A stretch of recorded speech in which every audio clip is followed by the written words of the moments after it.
This is an overview of Chapter 8 on rhetorical analysis in writing arguments. I don't know if any of you have ever seen this painting before. It's a fresco by Raphael that's in the Vatican. This is what's called the School of Athens. It was done between 1509 and 1511. The two figures here in the middle that you'd think would be religious figures, since this is hanging in the Vatican, in fact are not. This is Plato and this is Aristotle.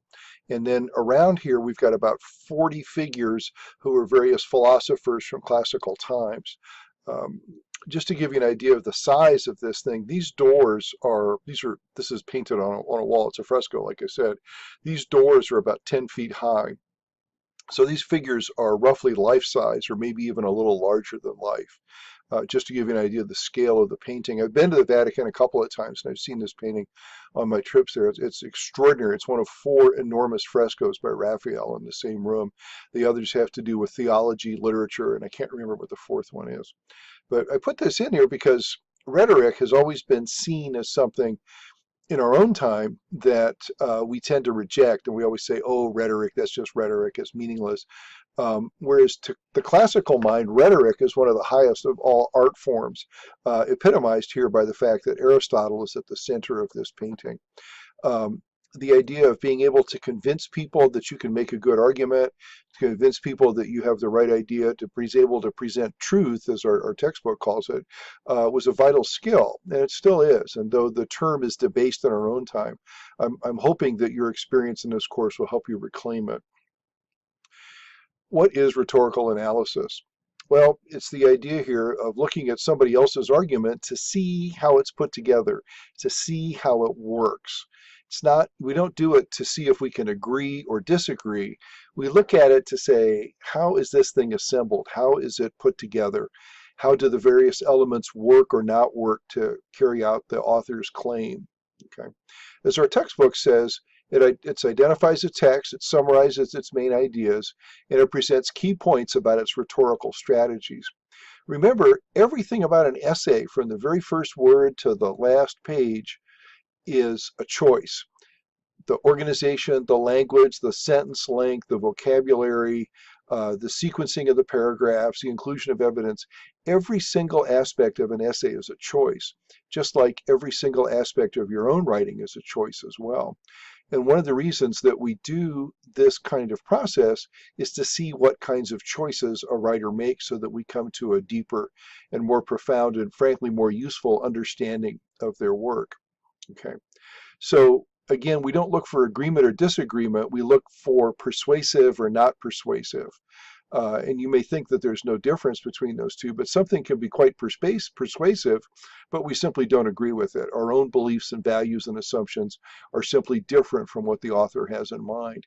So it's okay to see something and say, well, I disagree with that, but I can see this is a powerful argument. So that's a tricky part about this assignment. You're going to have to learn how to evaluate persuasiveness without necessarily agreeing or disagreeing. I can't emphasize that enough. Why do we do this personally? Well, we do it in this class because we're trying to evaluate other people's arguments to see how they work in our own paper. And then the second is we look for things, tricks, techniques, ideas, language, structure, organization, vocabulary that we can either use or avoid in our own papers. And so that's one of the reasons that we do this at this particular time. If you follow the advice of the assignment and pick one of your 7 sources that meets the parameters of the assignment, that's the best way to go because you already understand the context of the item, you already understand the issue, and you've made some preliminary conclusions about it. So it's easier to analyze work that you spent some time with. I guarantee that'll help your paper. But if you choose one of the other options that are listed under this assignment, that's okay too. It just won't be quite as useful to you later on. These 2 pictures, by the way, are kind of interesting. Over here on the left, this is the first book of rhetoric ever put together in Western culture. This is about an 8th or 9th century book. It comes from Aachen, from the Holy Roman Empire. period under Charlemagne when they were putting together a school of people to become rhetoricians so that they could participate in the government of Western Europe. This is basically a 1,000-year-old version of writing arguments. And as you can see, there's little diagrams on the various parts of an argument and what elements you have to have and what places to make sense of a particular discussion. Over here on the right, this is what a college classroom looked like in about the 11th or 12th century. The first thing you might notice is that there's no women, even though these men have long hair. They're all clearly men. One here is dressed as a clergyman. The other two are dressed in secular clothes. Chances are they're being educated to be either lawyers or physicians. And of course, here's the professor. Here's the version of me that you would have seen in this period of time. One of the things that's interesting about this is this person is reading a manuscript because books, printed books, hadn't been invented yet. So this would have been something you checked out of the library and used for a period of time and memorized it, and then given it back or given it to someone else. These other two gentlemen are writing on styluses on wax tablets. So you can see, if I can get my cursor where it should be here. You can see a wax tablet here and a little stylus. What he's doing is he's writing on a wax tablet. He's taking notes. That's what this person is doing here. He's reading notes, and this is another larger tablet. And the idea was that you took notes, you memorized them, you wiped the slate clean or the wax tablet clean, and then you came back the next day and wrote more notes. And that's how you got through things. In the old days, when you went to class, you paid for each lecture at the end of it by throwing coins at the professor. Probably the only great advantage that we've thought of in over the 1,000 years that universities have been around is we make you guys pay tuition up front now. We used to not do that. So some of us didn't get paid. In chapter 8, there's a table that lists 9 questions that you should ask. Each of those questions have to do with a rhetorical choice of one kind or another. And so I've presented that here. The first to start with is what we call the kairotic moment. That is, what motivated the writer to begin this. If you look at the 2 essays in the textbook in chapter 8, Catherine Jean Lopez's Eggheads and Ellen Goodman's Womb for Rent, they tell you pretty much in the beginning of the essay why they wrote these, what got them excited about this particular topic. A writer usually makes clear the purpose and the audience. Sometimes we can figure that out from where something has been published. Sometimes we can figure that out from the tone. Sometimes they'll come out and just say flat out what is the purpose of an essay or who's the audience. The third point, identity and angle of vision. This is something you could probably get by doing some Googling. If you wanted to know more about Lopez or Goodman, you could simply Google them and find out, for instance, that Lopez writes for conservative publications and Ellen Goodman writes for a more general newspaper audience, and those identities shape their angle of vision. Another term for angle of vision might be bias. And I know my students always say, oh, I'm looking for unbiased sources. And I always say, good luck with that. No such thing exists. Everybody's got an axe to grind. Everybody's got an angle of vision because we're all prisoners of our own experience, our own education, our beliefs, values, and assumptions. It's hard to get away from those things. But angle of vision is something that you can usually determine by looking at what the content of the essay is, or how much you know about the identity of the writer. What other things have they written that might fit into a particular category, for instance. Genre, we talked a little bit about this in chapter 2. And this, is it a book? Is it a video? Is it a newspaper column? Is it a blog post? Is it an academic journal article? Is it a general interest magazine article? Is it a documentary? Is it a video? Is it a rap song? I mean, it could be anything. So you could consider genre here as something that shapes an essay in a particular way and forces a certain set of choices on the writer. So what you have to think about with genre is, does this limit or expand the writer's choices? And if so, how does the writer deal with those limitations and capabilities? Our textbook lists each of the 3 appeal types out separately, logos, ethos, and pathos, and gives you some ways of evaluating those kinds of appeals in a particular argument. Style usually refers to language. Is it formal? Is it informal? Are there long, loopy sentences that are hard to follow? Are they short, staccato ones? Things like that. And design usually has to do with the visual appearance. Are there charts and graphs? Are there graphics? Are there pictures? Are there photographs? What's the layout look like? Does it have subheads? Does it use different size text to indicate changes in topic or divisions or subdivisions of an essay? Um, Design could also apply, of course, in a visual argument as well. Is it color or black and white? How long is it? Things like that. And then we add all these figures up and we determine the overall persuasiveness of a particular argument. By the way, over here on the right is another figure for rhetoric, and she's almost always shown in Renaissance art as female and almost always naked. Please don't ask me why, because I have no idea. I need to talk a little bit here about the kairotic moment, because that's a term that our textbook uses, and many other rhetoricians use it as well, but it's something that we're not used to thinking about. Kairos means time in Greek, and when we talk about time, it means that there are points in our own experience when a particular argument is appropriate, and then there are times when it isn't. I'll give you two quick examples. You could argue that some of the actions that Donald Trump has taken have changed the way that we view the presidency or changed the way that we view the role of government.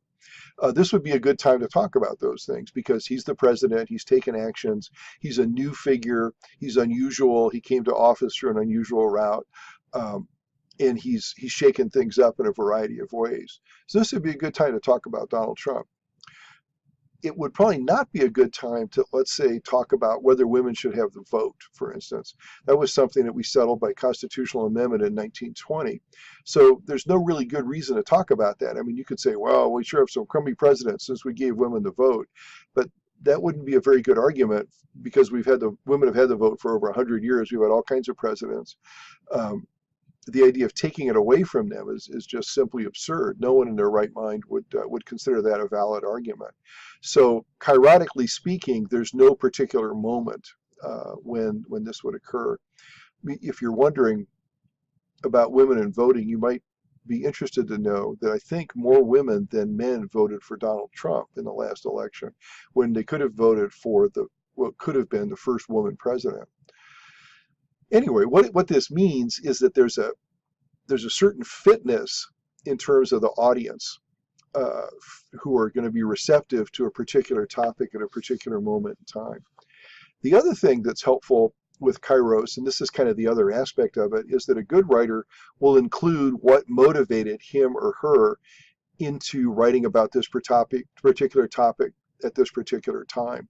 It's a form actually of pathos, of inviting audiences into your paper, but it's usually an important thing to establish. And you should look for that in the essays that you read. Certainly, as I said, the two sample essays in the textbook contain their own kairotic moments, but look for that in other essays, the essays that you decide to read for this assignment.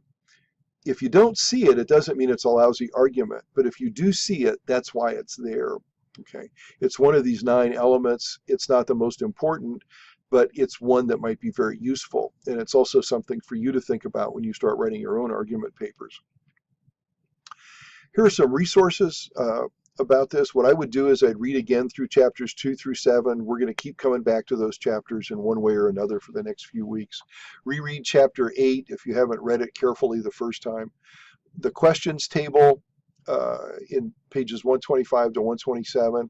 I've turned that into a handout, and that's your discussion board post for this week, is completing that and then posting it to discussion board and indicating what 2, 3, or 4 areas of those 9 you're going to include in your own rhetorical analysis paper. There's 2 example papers in our textbook. One is the rhetorical analysis that the editors do over eggheads on pages 131 to 134. And then there's an actual student paper on the Ellen Goodman one that goes from pages 138 to 141. That's actually a pretty good paper. It's a little long and it focuses maybe more than it should on pathos, but it's a legitimate student paper. I know the editors of this textbook slightly, and I asked them about that. And the student papers that they use in this book are real student papers. Not all textbook editors do that. If you're wondering how you can generate some ideas for your own paper, there's a chart on page 135 that can help you. And then how do you organize this thing? Take a look at the organization model that's on page 136.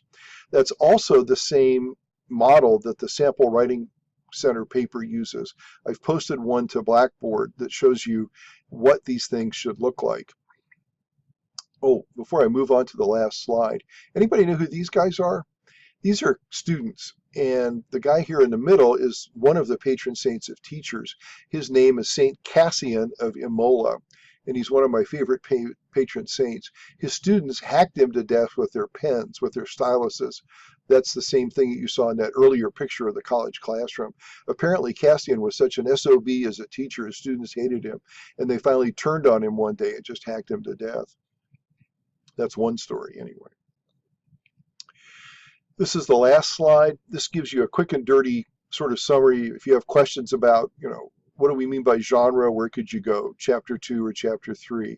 What do we mean by an appeal to logos? Chapters 4 and maybe Chapter 5. Chapter 6 concerns pathos.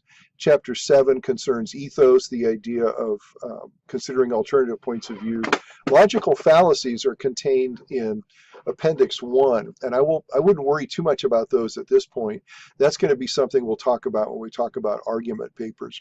You do want to start thinking about identity, angle of vision, design, and style. Those may be found in Chapter 2 and also in Chapter 3. So take a look at other chapters in the book. What I would do is pick your source, read Chapter 8, complete the worksheet, and then look at the sample paper from the Writing Center in the student papers that are posted to Blackboard. See what you think is going to work, and then start putting your paper together. Don't forget to ask me questions or send me drafts. Don't forget to use the Writing Center if you can. And please email me or text me if you have questions about this assignment at all. I'm looking forward to reading your papers. Thank you for your attention.